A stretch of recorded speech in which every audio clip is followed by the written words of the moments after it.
উপজেলা পরিষদ নির্বাচনের চেয়ারম্যান প্রার্থী হিসেবে মনোনয়ন দাখিল করলেন উপজেলা আওয়ামী লীগের সহসভাপতি সাবেক উপজেলা পরিষদের ভাইস চেয়ারম্যান জনাব মিকাইল হোসেন। দলীয় নেতাকর্মী সহ মনিরামপুর উপজেলা নির্বাচন অফিসে নির্বাচন ও সহকারী রিটার্নিং অফিসার কল্লোল বিশ্বাসের কার্যালয়ে মনোনয়ন জমা দেন। বিস্তারিত ভিডিও চিত্রে।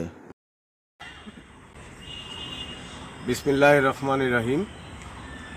আমি আসন্ন উপজেলা পরিষদ নির্বাচন 2024 মনিরামপুর উপজেলা পরিষদের চেয়ারম্যান প্রার্থী হিসাবে নির্বাচনে অংশগ্রহণ করবার জন্যে আমি আমার মনিরামপুরের প্রত্যন্ত অঞ্চলের নেতাকর্মী সমর্থক ভোটারদের মাঝে আমি আমার প্রার্থিতা নিয়ে তাদের কাছে হাজির হচ্ছি, তাদের সাথে মত বিনিময় করছি, কথাবার্তা বলছি, লিফলেট বিতরণ করছি।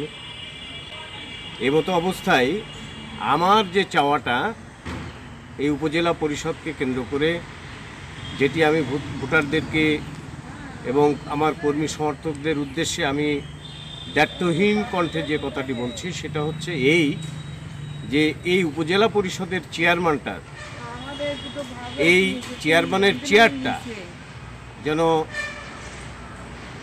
নির্বাচিত হওয়ার পর জনগণের জন্য উন্মুক্ত থাকে, জনগণের অধিকার প্রতিষ্ঠিত হয়।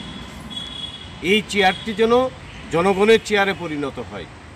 আমি সেই প্রতিশ্রুতিটি প্রতিটি ভোটার কর্মী সমর্থকদের কাছে দিচ্ছি। আমি বলতে চাই, আমি 2009 সালের উপজেলা পরিষদ নির্বাচনে ভাইস চেয়ারম্যান নির্বাচিত হয়েছিলাম।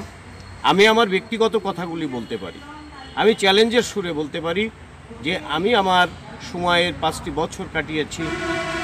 আমি কোনো ভোটার কর্মী সমর্থকদের সাথে আমার ন্যূনতম কোনো খারাপ আচরণ বা বৈরী কোনো সম্পর্ক ওই 5টি বছরে ছিল না, এবং তারা আমার কাছ থেকে মনে কোনো কষ্ট পেয়ে যায়নি।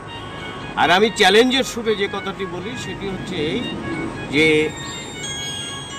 বিগত 5টি বছরে আমি আমার ব্যক্তিগত সুবিধার জন্য কারো কাছ থেকে 10টি টাকা গ্রহণ করিনি, প্রথম কথা। দ্বিতীয় কথা হচ্ছে যে আমি কারো কোনো কাজ করে দেব বা কোনো প্রলোভনে কারো কাছ থেকে উৎকোচ গ্রহণ করিনি, এটা আমি চ্যালেঞ্জের সুরেই বলি।